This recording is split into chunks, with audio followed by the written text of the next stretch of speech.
Iraq has told the United Nations to replace its American and British staff in the country, saying it could not guarantee the safety of personnel from those two nations. An Iraqi memorandum sent to the UN cited popular anger about the U.S.-British airstrikes last month.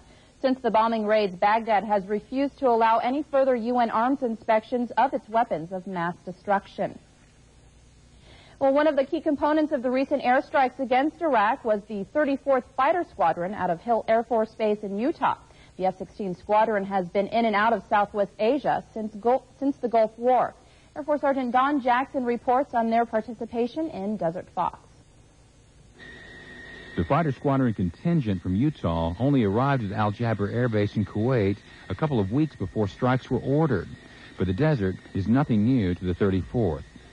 Very few fighter squadrons have the type of desert history, shall we say, as the F-16 fighters from Hill. They were at Desert Storm. They've been in and out of Southern Watch since its beginning, and they were at Khobar Towers.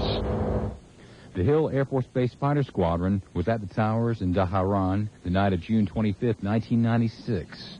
Of the 19 airmen killed, none were from the 34th, but many from their squadron were injured, some seriously. 2.5 years have passed since then, but feelings among some of those who were at Khobar Towers the night of the bombing are still strong.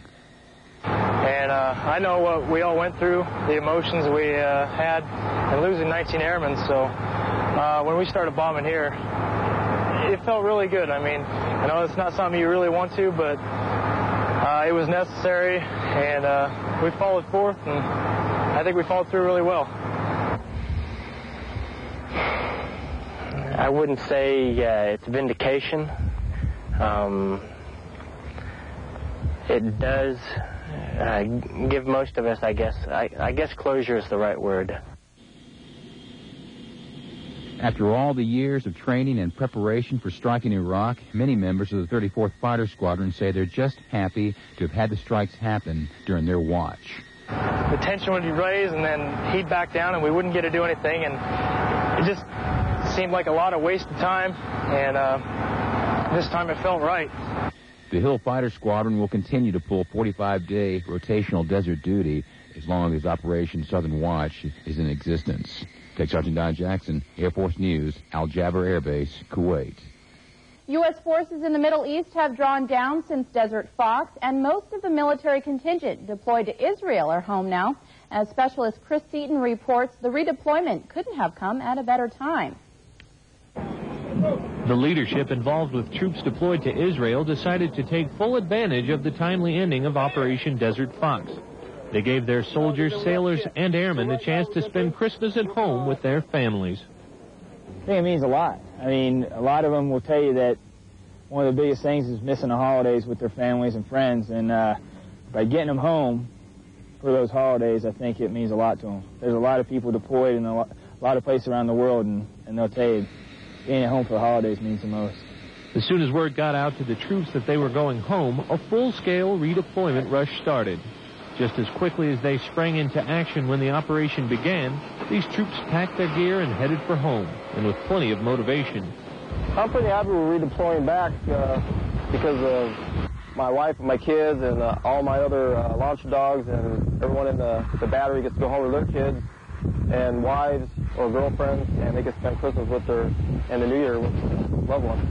Not everyone got to go home in time for the holidays, but the few who remain in the region until just after the New Year realize the importance of staying just a little while longer to get the job done. So we're here to get the mission done, and they're an outstanding bunch of airmen here that are just working to get the mission done, get the Army home. For most, though, the bags were packed, the redeployment traditions upheld, and the troops went home in time for Christmas. I'm Specialist Chris Seaton for AFN News. Training is crucial to military success, especially when the mission includes working with other countries. Aviano Air Base's Triple Nickel Fighter Squadron enhanced their capabilities during an exercise in Morocco. Senior Airman Greg Willenbucker tells us about Exercise African Eagle. Missions like Operation Determined Falcon and Deliberate Forge have the 31st Fighter Wing working with other nations to help ensure peace. Exercises like African Eagle at Sidi Slimani Air Base are necessary to ensure airmen are ready when duty calls. It's a great training opportunity for the 555th. Great airspace, professional Moroccan pilots to fly with. It was just an overall good exercise. The exercise's main focus was training between the two countries' fighter pilots. They flew almost 300 sorties together, learning different wartime tactics. The U.S. ambassador to Morocco paid a visit during the exercise to witness the joint effort. He says the friendship between the nations developed long before fighter jets.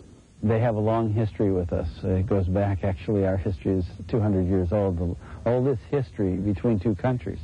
No other countries have a treaty of friendship longer.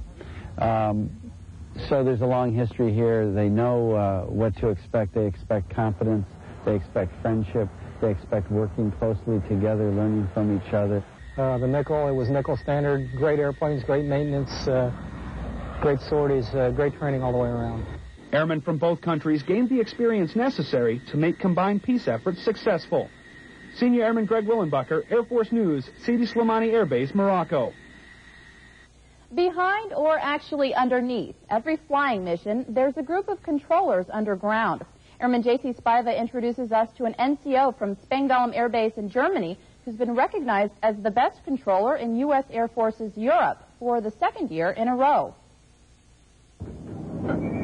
His name is Staff Sergeant Carl Clark, and he's the U-Safe Maintenance Operations Center controller for the second year in a row. Concealed in the depths of the command post, you'll find him working hard communicating with planes, maintenance crews, and inputting and retrieving important data. All of this makes him an important link in the chain known as the battle staff. For me to be selected for this, to stand out amongst others, I had to work with a group of individuals who made it possible. We work well as a team. This is a good group here. We know our jobs. We do well.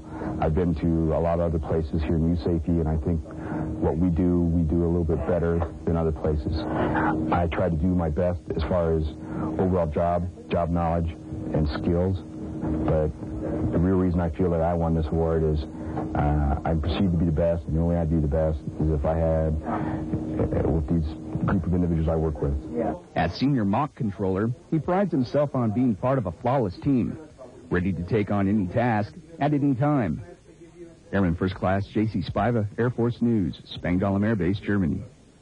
And that's your late edition news. Enjoy your evening.